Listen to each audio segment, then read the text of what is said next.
हजारों साल पहले एक योगी थे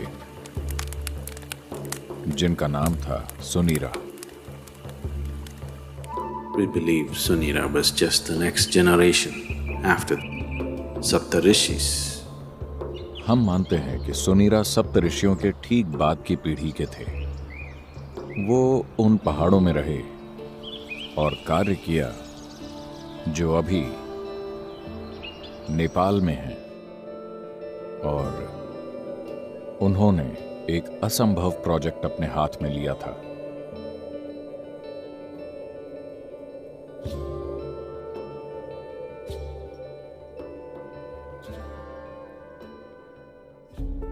सुनीरा ने देखा कि मानव चेतना का विकास हो सकता है अगर आप एक परफेक्ट इंसान तैयार करें जो हर तरह के लोगों को यह प्रदान कर सके। एक तरह से वो शिव की परंपरा से आए थे। कहीं ना कहीं उनका सपना था कि शिव की तरह एक दूसरा प्राणी बनाए। वो एक बार फिर से एक जीते जागते शिव बनाना चाहते थे, दुनिया के लिए एक परफेक्ट गुरु जो पूरी तरह बहुआयामी हो।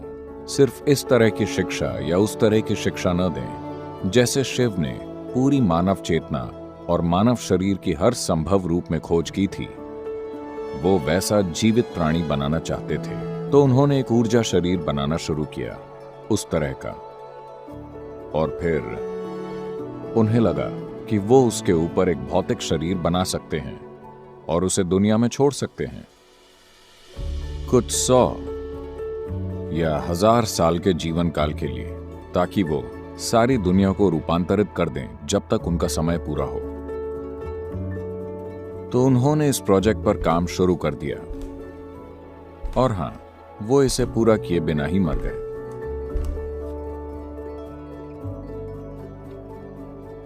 तो यहां और वहां इन 15,000 सालों में कई महत्वाकांक्षी योगियों ने उसी प्रोजेक्ट को उठाया जिसे सुनीरा ने छोड़ा था, और फिर से एक परफेक्ट गुरु के ऊर्जा शरीर को बनाने की कोशिश की जो मानव चेतना को रूपांतरित कर सके।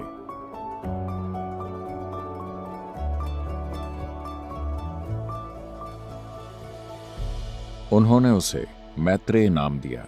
मैत्रेय का अर्थ है मित्र, मानव जाति का सच्चा मित्र जो आकर मानवता को बदल दे, एक विश्व गुरु।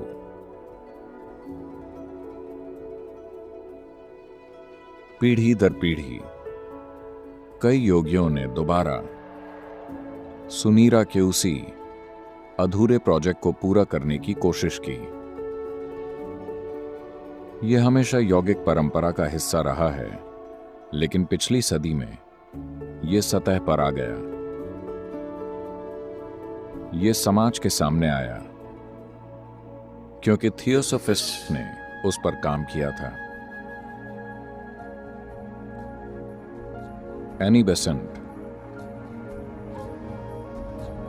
लेडबीटर और मैडम जो भी उनका नाम था, मैं बोल नहीं पाऊंगा, ब्लावत्स्की,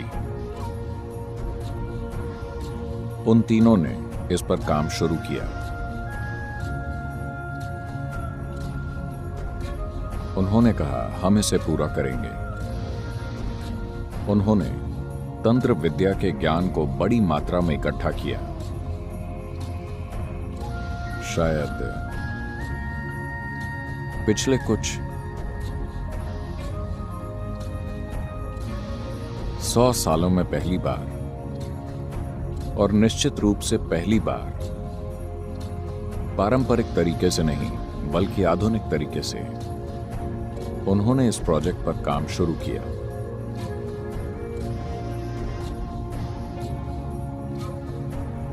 और उन्होंने इस प्राणी को ढूंढने का प्रयास किया। इस अधूरे प्रोजेक्ट को वो अपने हाथों में लेकर पूरा करना चाहते थे। कुछ काम किया गया। उनके पास ज्ञान था, पर उनके पास काबिलियत नहीं थी। उन्होंने काफी जानकारी जुटा ली थी, मगर वो ऐसा कुछ करने के लिए जरूरी साधन नहीं जुटा पाए। उन्होंने 2 बार गंभीर प्रयास किए, बस ये घोषित करने के लिए कि उन्होंने प्रोजेक्ट पूरा कर लिया है और परफेक्ट प्राणी आ चुका है, मगर यह कारगर नहीं हुआ।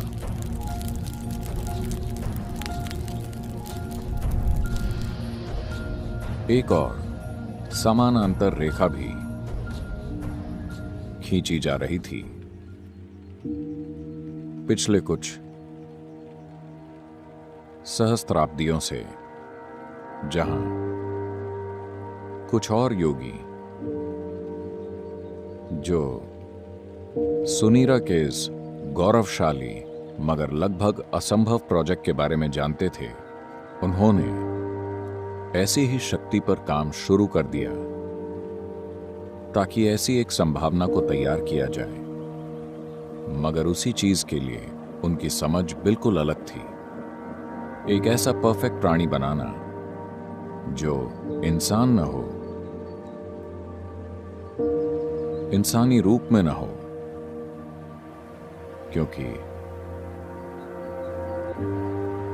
क्योंकि इसे एक इंसान में डालना एक ऐसी संभावना को इंसानी सिस्टम में सभी क्षमताएं हैं, पर फिर भी इसमें उसे थामने के लिए सीमा की जरूरी समग्रता नहीं है।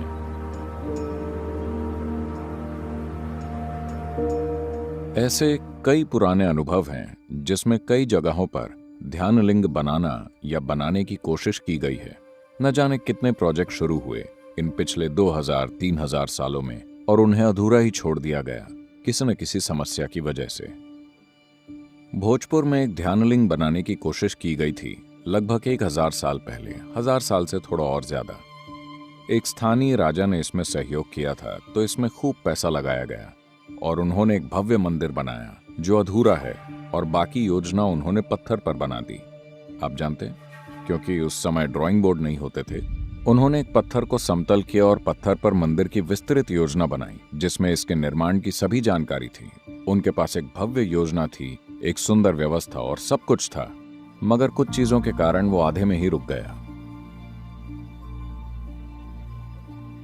सिर्फ लिंग पर ही उन्होंने 3 साल से अधिक काम किया। उस पर 14 लोग काम कर रहे थे।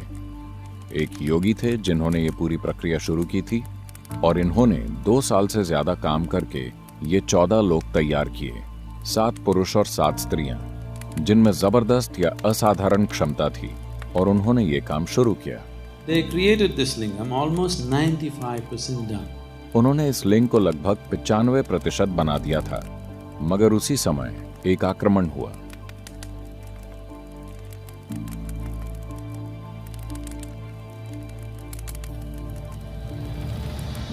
जो लोग हमला करने आए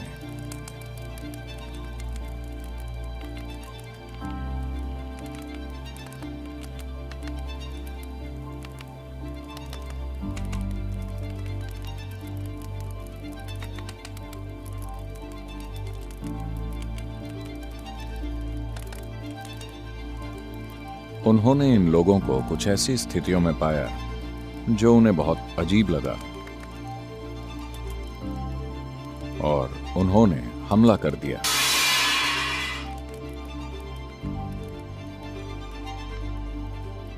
उस हमले में योगी का बायां पैर कट गया। शरीर में इस चोट के कारण वो आगे का काम नहीं कर पाए, तो उन्होंने तय किया कि कुछ योगी खुद लिंग में समा जाएंगे और इस काम को पूरा कर देंगे। तो उन्होंने एक दूसरे योगी को ऊर्जाओं को बंद करना सिखाया, और वो सभी अपने शरीर छोड़कर लिंग में समा गए। पर जो दूसरे योगी थे जिन्हें ये काम करना था, वो इस परिस्थिति से इतने भावुक हो गए कि वो ऊर्जाओं को बंद नहीं कर पाए। क्योंकि वो उसे समय पर लॉक नहीं कर पाए, तो लिंग में दरार आ गई। आज भी आप देख सकते हैं, लिंग में एक सीधी दरार है। वो लगभग 3 से 4 इंच खुल गया था, अब उसे चूने से भर दिया गया है। आर्कियोलॉजिकल विभाग ने उसमें चूना भर दिया है, पर उसमें दरार आ चुकी है।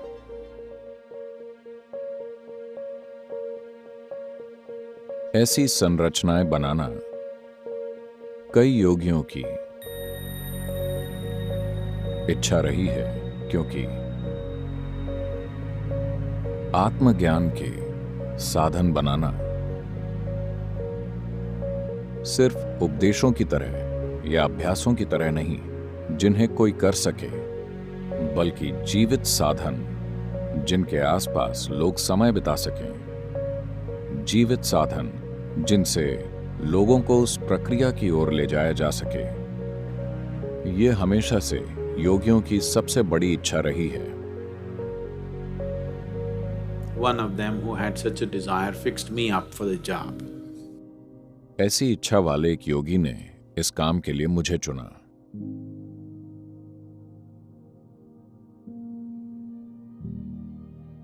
उनके साथ मेरी शारीरिक करीबी सिर्फ चंद मिनटों की ही थी। इन कुछ क्षणों में ही इस शानदार चतुर व्यक्ति ने अपने प्रोजेक्ट के लिए मुझे गुलाम बना लिया।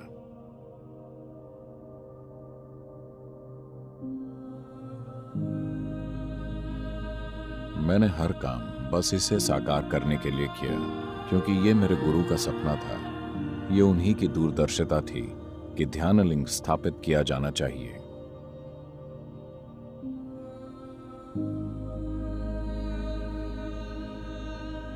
This is my Guru's will and grace.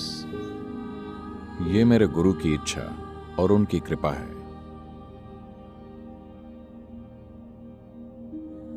मेरे ख्याल से मुझे उस पागलपन के बारे में कुछ बताना चाहिए जहां से मैं आया हूं। After 2 lifetimes of heartbreaking sadhana, बहुत तीव्र, वाकई दिल तोड़ देने वाली साधना, इन 2 जीवन कालों के लोग मुझे शिव योगी बुलाते थे। और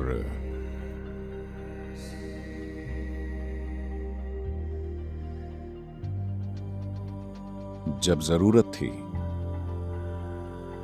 जब मेरे गुरु प्रकट हुए,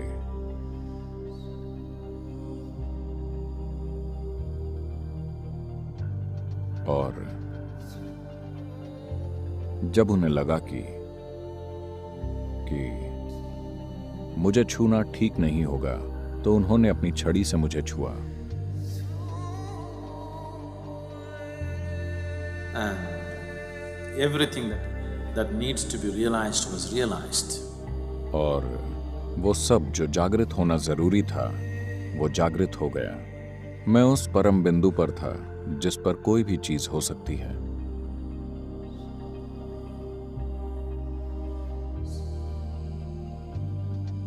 तो उस प्राणी को शिव योगी कहा गया,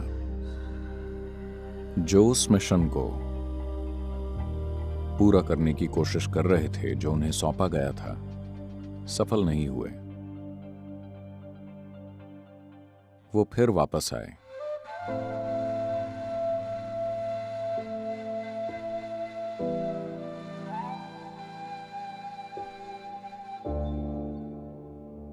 सद्गुरु श्री ब्रह्मा के रूप में।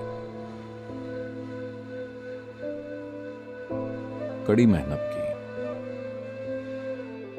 लगभग सफल हो गए थे, मगर वो समाज में अच्छी छवि नहीं बना सके, क्योंकि वो जो थे उसकी तीव्रता सामाजिक हालात में समझी नहीं जा सकती थी, तो वो उसे पूरा नहीं कर पाए।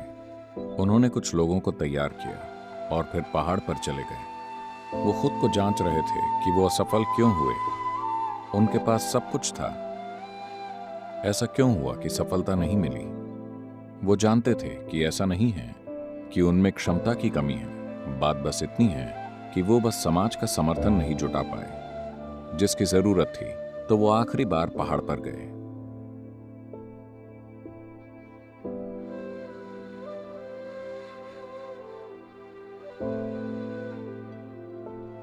ऊपर जाने से पहले उन्होंने घोषणा की यहाँ तलहटी पर उनके कुछ शिष्य वहां इकट्ठा हुए। सब ने पूछा, अब क्या करें? He said, even Tirupati Varuvan, that means this one will be back again. वो बोले, इवन तिरपी वरुवन, मतलब ये फिर लौट कर आएगा। और वो आखिरी बार पहाड़ पर गए।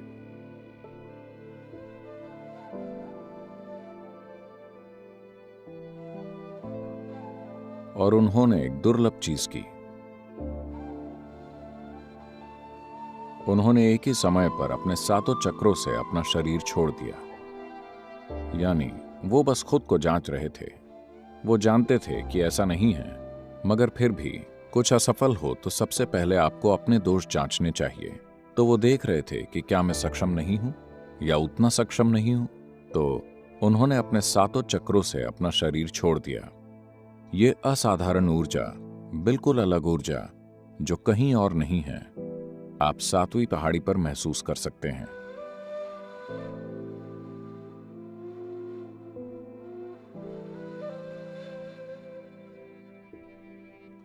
ये कहीं भी मौजूद किसी भी चीज से बहुत ही अलग है।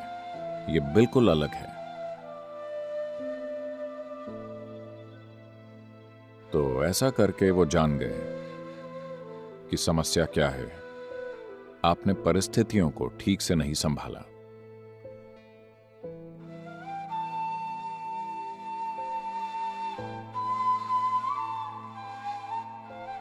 इस बार जब हम आए तो हमने सारी योजना उस बिंदु तक बनाई जहां हमने तय किया कि कुछ लोग जिनकी मुझे जरूरत होगी वो कहां, किस कोख से जन्म लेंगे और कैसे। सब कुछ तय किया गया और सब कुछ वैसा ही हुआ।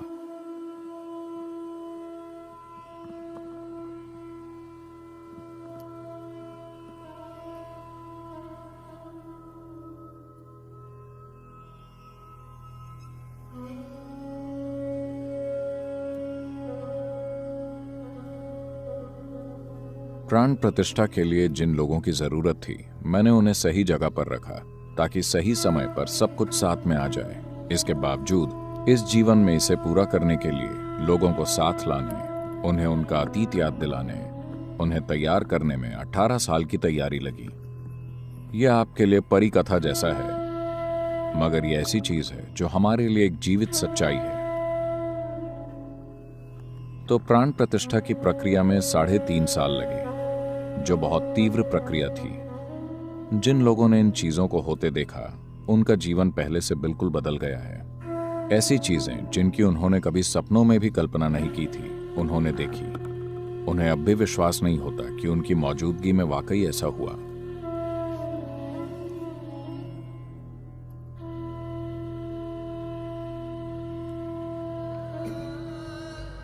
योगी सुनीरा,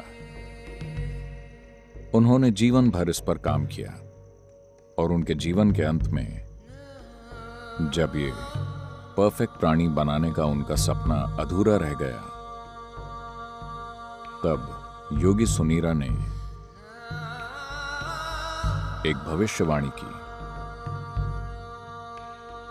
आज से बहुत लंबे समय बाद, बहुत ज्यादा लंबे समय के बाद मेरे द्वारा शुरू किया गया ये काम पूरा होगा और गूंजेगा। यहां नहीं, बल्कि दक्षिण के हरे भरे पर्वतों में। हमारे पर्वत हरे भरे हैं और हम दक्षिण में हैं। तो जो भी सुनीरा की भविष्यवाणी थी वो सच हो गई है, पर उस रूप में नहीं जैसा उन्होंने सोचा था।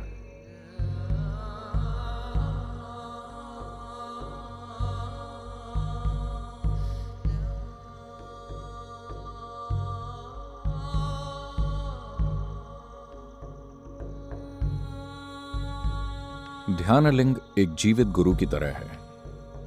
एक आध्यात्मिक साधक के जीवन में गुरु की भूमिका सिर्फ शिक्षा या मार्गदर्शन देना नहीं है।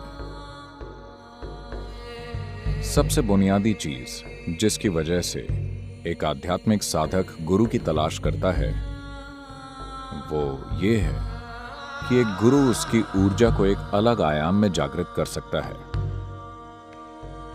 एक आध्यात्मिक साधक के जीवन में गुरु की भूमिका का ये पहलू ध्यानलिंग ने बहुत अच्छी तरह पूरा किया है। एक बार ध्यानलिंग के घेरे में आने के बाद कोई व्यक्ति अपने अंदर मुक्ति का आध्यात्मिक बीज बोए जाने से नहीं बच सकता।